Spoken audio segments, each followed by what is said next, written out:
Welcome back, ladies and gentlemen. This is the Bearable Bull here. And I got this aggressively average content for you today.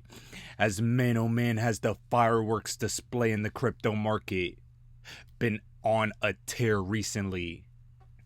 Guys, we're hot off the news of the SEC getting ready to sue Coinbase. And here, Coinbase is stating the exact same things Ripple and the XRP community have been echoing for the past 2.5 years. The SEC's coming out of left field with lawsuits. And here, this is the Coinbase CEO echoing the exact same sentiment the Ripple CEO Brad Garlinghouse has been stating for quite a while. You could wake up tomorrow and the SEC says this is a security or that's a security. I mean, just a little while ago, for instance, they were, I think there was an enforcement action on Kim Kardashian for unlawfully touting a crypto security. So how can you say with confidence that you don't list any securities when it feels like that's a very fluid thing at the moment? Look, the best thing for us and for the whole industry would be, here's a clear rule book. Everybody has to follow it, And if the rules change, give us a new rule book. We'll follow that one, right? We've actually been requesting that, and we filed a petition with the SEC on this. People can read it on their website. And we sort of enumerated, look, these are the ways that the current securities laws don't really address some of these underlying questions in crypto. You know what, ladies and gentlemen? I'll continue to say this time and time again. Karma is coming right back to Coinbase.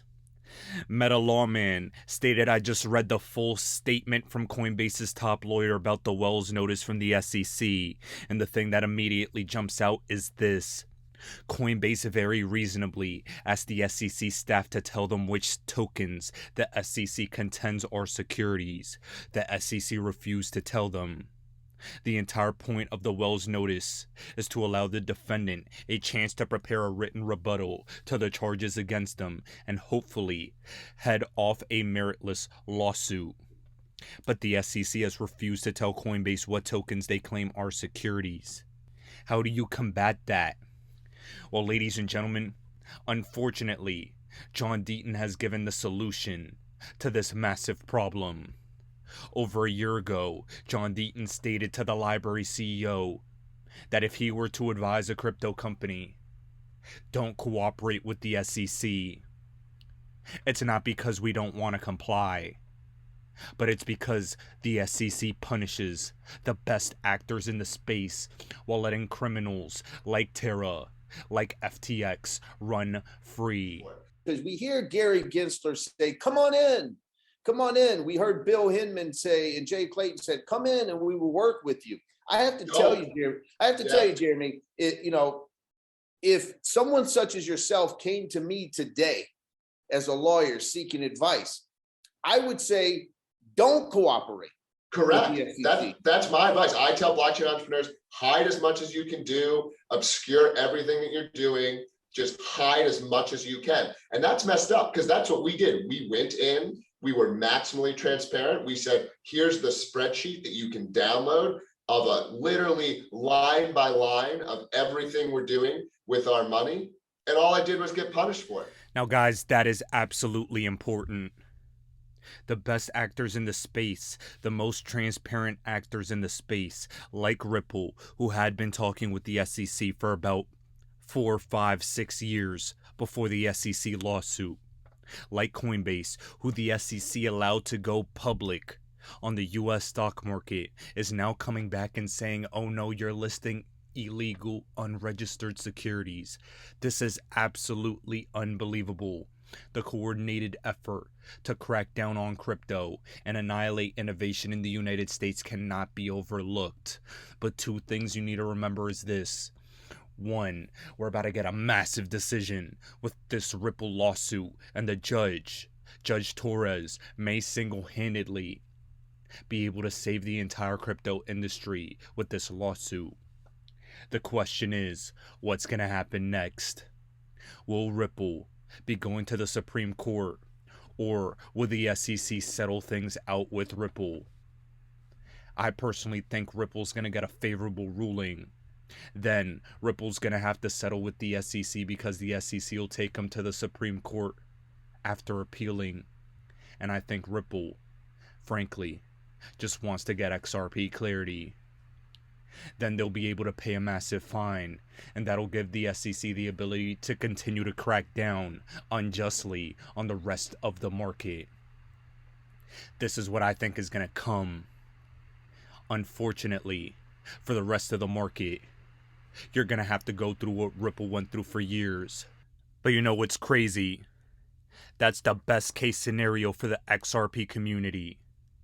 XRP given full-blown clarity to be traded in the United States, be deemed not a security, while the rest of crypto is going through turmoil.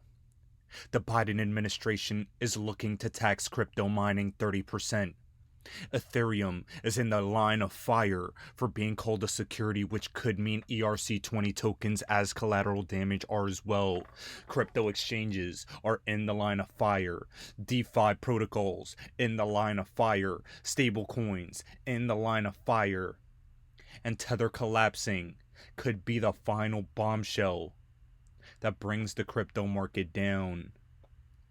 The thing is, XRP is not affected by Tether trading, but a lot of other cryptos are.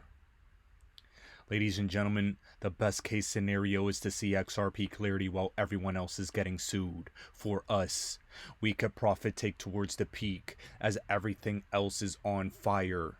Then move those profits to rock bottom entry points into other cryptos, be well diversified, and ride off into the sunset. This is the perfect storm I've been talking about for years, and it's finally approaching. And to help you all confirm that this is the endgame, here's Christine Lagarde talking about how CBDCs are part of the IMF's game plan, and they're coming very soon. Where do we stand? We central bankers, we have been operating as a monetary anchor in relation to the commercial banks and the private money.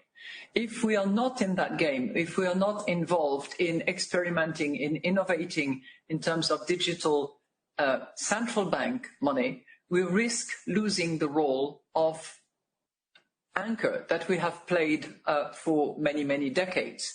And we have historical examples of period where the central bank monetary anchor was not there, and that precipitated crisis after crisis. That certainly was the case at the time of the free banking in the 19th century. Do we want to go back to those days? Probably not. I would say certainly not from our vantage point, as a result of which we have to respond to the demand for those digital payments in order to maintain the role of anchor that we have been playing regularly.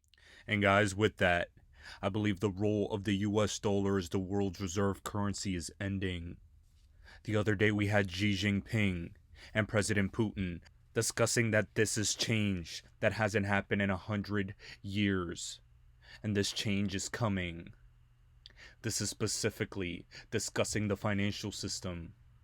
The US is no longer going to be on top.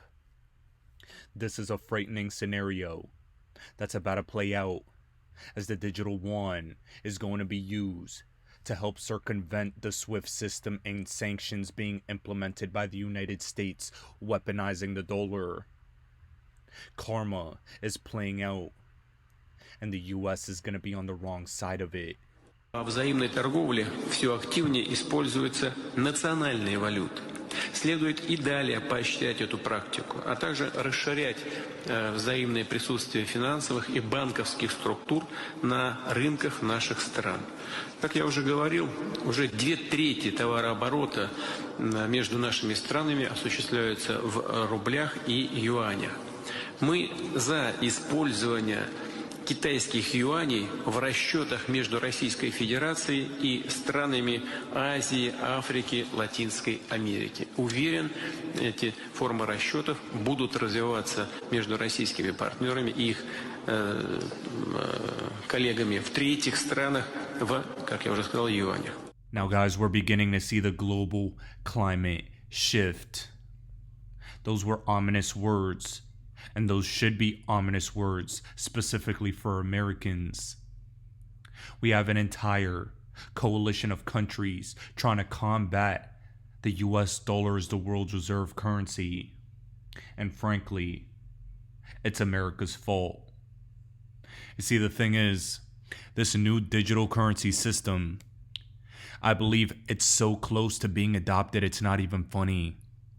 ISO going live is no coincidence, just as the banks are collapsing, just as this Ripple case is about to get a major decision.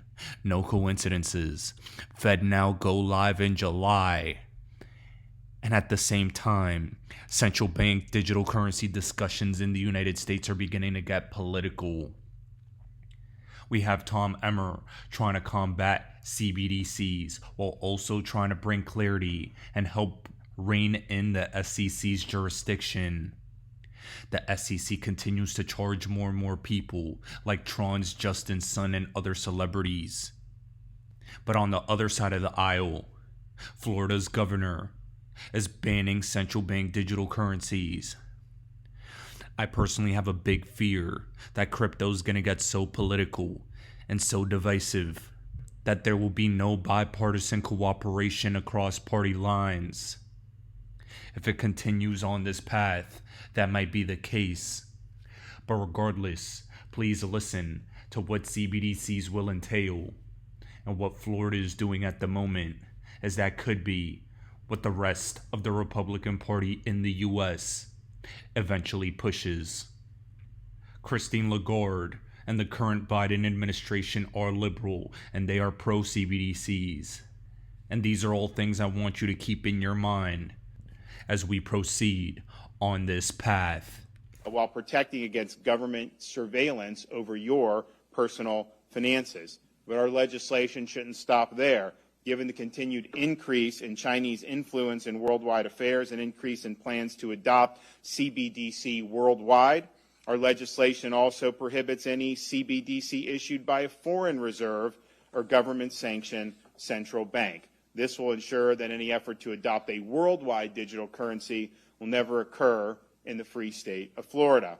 And finally, I'm calling on like-minded states like Florida to adopt similar legislation into their uniform commercial codes and to reject any changes to their uniform commercial code that would formally recognize a central bank digital currency. And I've already spoken with Lieutenant Governor of Texas, who's ahead of the Senate in Texas. I do believe Texas is going to do something similar to what Florida does. And if we can get a groundswell of states to say no, we are not going to turn over this power to you. I mean, look, ultimately, cash is king. I mean, if you can hold it in your hand, you have power over that. The minute it's all digitized, somebody else is going to have control over that. And it's just a question of, are they going to let you live your life? Or are they going to decide to do things to circumvent what you want to do? And think about what we've already seen. In Canada, you remember when the truckers were protesting mandates, you know, they had banks, some of the government froze some of their banks.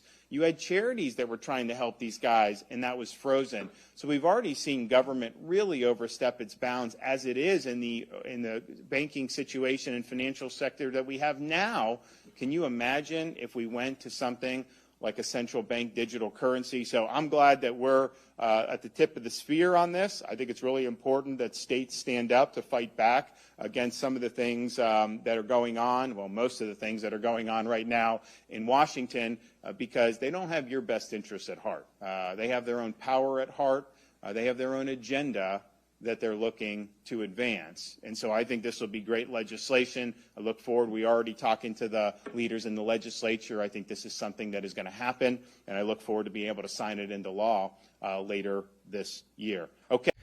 Now, ladies and gentlemen, as we cap off this video for today, I hope you keep everything that I've exposed on your minds. And also, keep this on your mind. Balaji, former CTO at Coinbase, stated they'll eventually try to seize your Bitcoin and crypto, maybe even soon. He states, go buy Bitcoin, get your coin off the exchanges, and get a Bitcoin-friendly jurisdiction. States like Florida and Texas in the US, or El Salvador and UAE if you're abroad. All this to say, the current government and governments of the world are getting a little tyrannical, especially in the United States when it comes to the failure of this banking system and them trying to spin a narrative to blame it on crypto. You know, it's funny. In 2018, I actually heard from a friend that one day they'll try to do something like this, where they blame crypto for the collapse of the financial system. Here it is happening like clockwork. And all you guys need to know is that the script is playing out as intended. Everything is happening in real time the way we've always imagined. And Ripple and XRP will always come out of the other side of it. And guys, if you don't believe me, Crypto Mason has this video posted on his Twitter of Stellar, XRP's little brother, predicting the bank runs back in 2021. This commercial was insane. And ultimately, I believe XRP, XLM, and a couple other digital assets will be solutions to the current financial and banking crisis we're about to experience. We're all gonna weather the storm and come out of the other side the new 1%. And if nothing else, always keep that in your minds. This is a big F you to the SEC. They don't want you to get rich, but they can't stop us now. Ladies and gentlemen, this is the Bearable Bull here. Thanks for tuning in. As always, I appreciate every single one of you. Now I'll be back tomorrow with another video. Por segundo mes consecutivo, la inflación. The world is full of tensions, all simultaneously pulling on the fabric of our financial system. Hola, Ma. ¿Todo bien? ¿Qué pasa? Mira, estoy acá afuera del banco. Ah, pero está cerrado. ¡Qué porquería! ¿Pero qué están haciendo? Déjenme pasar, que necesito sacar dinero. L'avertissement intervient après que plusieurs rapports ont fait surface sur des voyageurs qui se font voler de force leur argent à des And that barrages. is exactly where we see change peering through. Change that is powered by those who have the skills to create it. Change that includes the unincluded. A change that enables all the financial world has to offer to anyone, anywhere. Driven by technology that helps people to truly own what is theirs. De l'argent pour mon téléphone, s'il te plaît. Combien? Le tout. We are the bridge builders, connecting those who seek opportunities to those who dare to create them. Les réfugiés n'ont pas de smartphone, on est d'accord. Bah, on les implante plutôt sur ces téléphones. Vous en pensez quoi? Our calling is to create tools for doing good by doing well. Ma, no te preocupes. Yo te mando plata. And doing well by doing good. Mais sont entrés dans le camp avec l'intention délibérée d'intimider et de voler de l'argent, prenant les dernières épargnes de ceux qu'ils ont plus besoin. And bridge technical and physical borders with technology for real-world problems. Look, see the opportunities. We just need a way to bridge the obstacles. To create a more just world by acknowledging that everyone is valuable and empower local solutions to solve local problems. The Stellar Network, a universe of opportunity. Why do I hold XRP? Because Ripple's the chosen one to lead the new global digital payment system, and they use XRP. In 2013, the Federal Reserve began looking for faster payments options. 2 years later, an action plan was born and a federal payments task force was created. It included one company focused on crypto, Ripple. In 2014, the World Bank and Better Than Cash Alliance, which includes the Bill and Melinda Gates Foundation, Clinton Global Initiative, and the governments of 32 countries, put out a report called The Opportunities of Digitizing Payments. 1 year later, the Better Than Cash Alliance featured one crypto company on their website, Ripple. Today, Better Than Cash Alliance and all other UN initiatives are focused on a single agenda, the Sustainable Development Goals for 2030. You can see the SDGs logo on Bill Gates' lapel, world-leading companies, the Better Than Cash Alliance website, and on the UN's official exchange, Exchange. What crypto is Exchange officially utilizing for their carbon credit solution? XRP. The world will move to a new international standard for exchanging electronic messages between financial institutions by 2025 called ISO 20022. Who was the first ISO 20022 member focused on distributed ledger technology? Ripple. Who's partnered with over 300 financial institutions including Bank of America, American Express, PNC, Santander, SBI, HSBC, Standard Chartered Bank, Bank of England, India, Singapore, Scotland, Australia, and Indonesia, the largest banks in Japan, Canada, Egypt, the Middle East, United Arab Emirates, Thailand, Morocco, Bhutan, South Korea, Brazil, and Latin America? Ripple. Who is a former employee overseeing the Federal Reserve? Ripple. A former employee overseeing the world's largest asset manager, BlackRock's digital asset division? Ripple. Leading Australia's CBDC effort? Ripple. Who hired a former Treasury of the United States? Ripple. 2 former Federal Reserve attorneys to their board? Ripple. 2 former Clinton and Obama advisors? Former Minister of Defense and Economics of Germany? Former business director at Swift? Former Swift board member? Former CFO of PayPal? Former head of the DTCC? Former chief business officer at Uber? Former VP of Amazon and former SEC chair on their legal team? Ripple. Who's a member of the Digital Pound Foundation, Digital Dollar Project, Digital Euro Association, Mojaloop, IMF's High-Level Advisory Board on FinTech, Hyperledger Blockchain Consortium, Open Payments Coalition, Faster Payments Council, Global Payments Steering Group, Cross-Border Working Group, International Association for Trusted Blockchain Applications, Crypto Climate Accord, University Blockchain Initiative, World Wide Web Consortium, and a featured partner of the World Economic Forum with 3 members of their team directly listed on the WF website? Ripple. Now, does Ripple and XRP sound like they're going to disappear, or do they sound like they're part of a much bigger plan? You decide.